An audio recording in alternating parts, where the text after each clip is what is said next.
Marie-Mina, pourquoi ce buzz autour de la longévité? Tout le monde semble en parler aujourd'hui. La longévité est devenue plus qu'une simple astuce de beauté et la quête de paraître jeune en surface. Nous comprenons maintenant que la véritable longévité va beaucoup plus loin que l'aspect de notre peau. Il s'agit en réalité de la longévité de nos cellules. Nous savons désormais que le vieillissement au niveau cellulaire provoque une inflammation et un stress oxydatif, les deux principaux facteurs responsables de toutes les maladies chroniques. En d'autres termes, le vieillissement cellulaire, surtout s'il est prématuré, est à l'origine de toutes les maladies chroniques.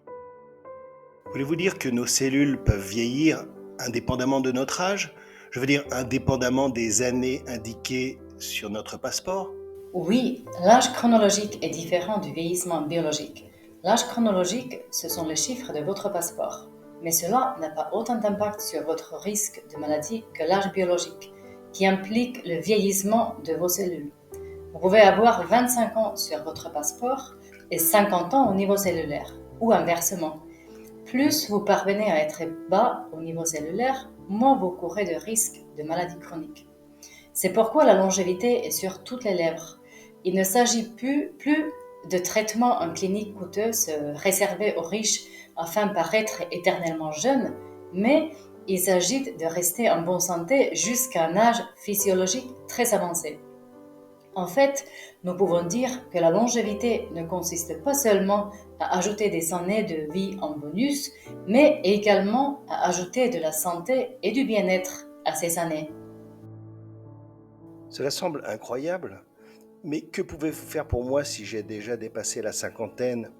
Y a-t-il quelque chose qui puisse être fait aussi tardivement? Oui, absolument. La bonne nouvelle, c'est que vous pouvez inverser votre vieillissement biologique à tout moment de votre vie. C'est grâce à l'épigénétique. Cela signifie essentiellement que nous pouvons modifier le fonctionnement, c'est-à-dire l'expression de nos gènes, à tout moment. En améliorant l'expression des gènes, nous améliorons le fonctionnement de nos cellules et ainsi, à terme, elles peuvent devenir plus jeunes. Je ne suis donc pas victime de mes gènes? Ils ne déterminent donc pas ma santé ou ma maladie? Non, en fait, les gènes donnent le cadre. Pour prendre une image, ils chargent le pistolet, mais ce sont le mode de vie et d'autres facteurs environnementaux qui appuient sur la cachette.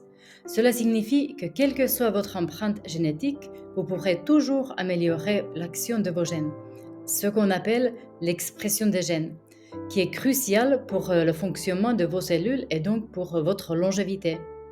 D'ailleurs, quand on connaît notre empreinte génétique personnelle, nos forces et nos faiblesses génétiques, nous allons pouvoir cibler bien plus précisément notre alimentation et notre style de vie. Donc, en connaissant mes gènes, je peux savoir où se situent mes plus grandes faiblesses face au vieillissement biologique. Et ensuite, en agissant sur eux, je peux donc inverser ce processus. Précisément, comme le dit souvent, vous devenez acteur de votre santé et donc aussi votre longévité. D'accord. Alors soyons pratiques. Vous avez dit qu'il n'est ni difficile ni coûteux de rajeunir au niveau cellulaire. Dites-nous comment cela peut être fait. Quels facteurs de style de vie nous devons modifier pour inverser le vieillissement biologique? Nous pouvons faire beaucoup de choses. La première chose, et probablement la plus importante, c'est de gérer les différents types de stress. On sait que le stress modifie l'expression de nombreux gènes et peut accélérer drastiquement le vieillissement biologique. Nous savons également que nous ne sommes pas tous égaux face aux facteurs de stress dans la vie, certains d'entre nous étant plus résilients que d'autres. Quoi qu'il en soit, la gestion du stress est probablement le principal facteur de style de vie à prendre en compte. Il convient également de noter que le stress de nos cellules dépasse le stress émotionnel que nous pourrions ressentir au cours de notre vie quotidienne. Le stress pour le corps peut également être un stress chimique, comme les médicaments, les infections ou même une mauvaise alimentation. Ou encore, il peut être physiologique, comme par exemple une hernie discale ou même le port de vêtements constamment trop serrés. Mais alors, comment lutter contre le stress? Heureusement, il existe de nombreuses façons de le faire, mais ce qui fonctionne pour certains peut ne pas fonctionner pour d'autres. Et différents types de facteurs de stress doivent être traités distinctement. L'important est de trouver ceux qui fonctionnent pour vous, qui vous aident à apaiser et à calmer le corps et l'esprit. Les techniques courantes de libération de stress émotionnel peuvent consister à passer du temps avec ses amis et sa famille, à méditer ou à pratiquer la pleine conscience, à écouter de la musique, à jardiner, à se faire masser, à passer du temps dans la nature, à cuisiner ou à pratiquer son sport préféré. La respiration est également une question importante. Nous avons tendance à respirer superficiellement, ce qui n'aide pas nos cellules. Si le stress est plutôt chimique ou physiologique, il faut également y remédier. Il peut s'agir d'examiner le régime alimentaire, de porter des vêtements bien ajustés et d'ajuster les postures de travail, mais également de s'occuper de l'immunité et des infections cachées. Quelle que soit l'astuce de gestion du stress que vous utilisez, vous devriez la pratiquer quotidiennement, y consacrer au moins un petit moment. Le week-end et les jours fériés, vous pouvez en profiter pour prévoir davantage de temps pour pratiquer vos techniques afin de vous libérer du stress. Alors, méditer ou s'amuser avec mes amis pourrait inverser mon vieillissement biologique? Oui, et c'est un aspect assez important. Certaines études montrent que le rire et le fait d'être dans une communauté solidaire, ainsi que les techniques de gestion du stress les plus évidentes comme la méditation et la pleine conscience, ralentissent le vieillissement biologique.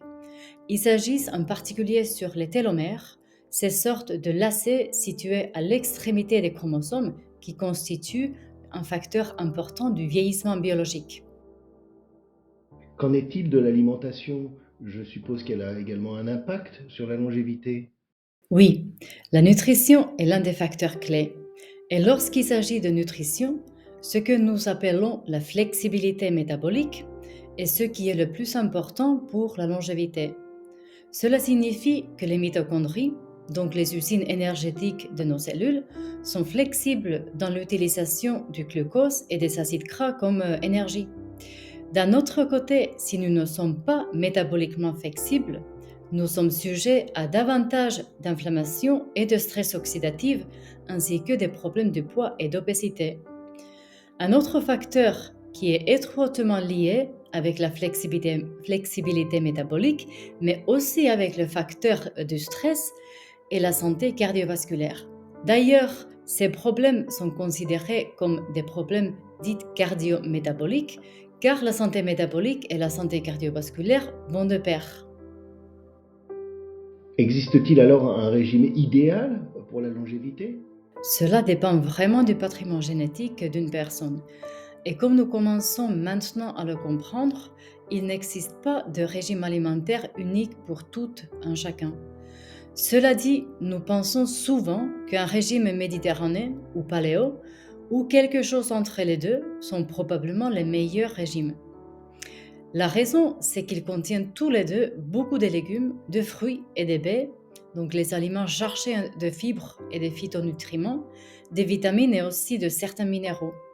Ces régimes sont également riches en sources de protéines variées et contiennent très peu d'aliments riches en index glycémique, en sucre, en graisse modifiée et en autres additifs alimentaires industriels.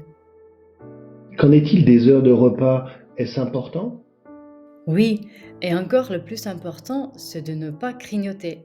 La suralimentation est l'un des moyens les plus rapides de raccourcir la durée de vie.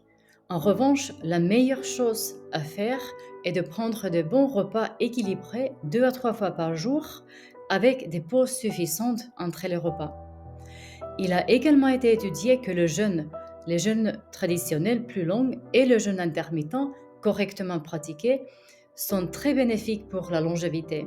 Ils activent de nombreux gènes de longévité et ils améliorent la santé métabolique. Y a-t-il des compléments alimentaires spécifiques qui sont très importants? Oui, mais cela ne peut pas compenser une mauvaise alimentation, ni un mauvais mode de vie. Même dans le meilleur des cas, ce ne sont que des suppléments qui peuvent apporter de bonnes choses à une bonne alimentation et un bon mode de vie. Certains des meilleurs pour la longévité sont les oméga 3 et les phospholipides. mais aussi des minéraux comme le zinc, le magnésium, le sélénium, le manganèse et le cuivre. Concernant les vitamines, les plus importants sont les vitamines B, C et D, ainsi que de nombreux antioxydants comme la quercétine, le resveratrol, l'acide alpha-lipoïque, l'ubiquinol, la glutathione et le sulforaphane. Cela ne signifie pas pour autant que tout le monde devrait les prendre tous et à tout moment, mais plutôt les consommer de manière ciblée en fonction de son profil génétique et de ses besoins biologiques actuels. Qu'en est-il de l'importance du sport? Y a-t-il des sports spécifiques qui sont meilleurs que d'autres? Et pratiquer davantage est-il toujours préférable? Le sport est le troisième facteur important avec la gestion du stress et une bonne alimentation. Nos corps sont faits pour bouger tout le temps. Plus important que des sports spécifiques, c'est d'éviter un mode de vie sédentaire. 30 minutes d'activité physique par jour sont considérées comme le minimum. Cela renforce la capacité antioxydante, la santé métabolique et cela réduit l'inflammation chronique. Plus précisément, nous savons que le renforcement musculaire ou bien l'entraînement en résistance sont très importants lorsqu'on parle de longévité. Concernant la quantité, la modération est la clé. Nous savons que trop d'activité physique peut être aussi néfaste que trop peu. Il faut donc bouger le corps, mais lui laisser aussi suffisamment de temps de récupération. Existe-t-il des gènes spécifiques à la longévité? Et certaines personnes sont-elles plus avantagées que d'autres pour vivre plus longtemps et mieux? Oui, d'ailleurs, il existe des panels ADN spécifiques de longévité, dans lesquels nous examinons le fonctionnement des gènes qui agissent précisément sur notre longévité. La cartographie génétique explique pourquoi certaines personnes semblent rester plus jeunes et se sentir plus jeunes plus facilement que d'autres. Dans ces panels ciblés sur la longévité, nous analysons par exemple plus particulièrement l'action des télomères et des sirtuines ainsi que les facteurs qui gèrent la croissance et le développement cellulaire.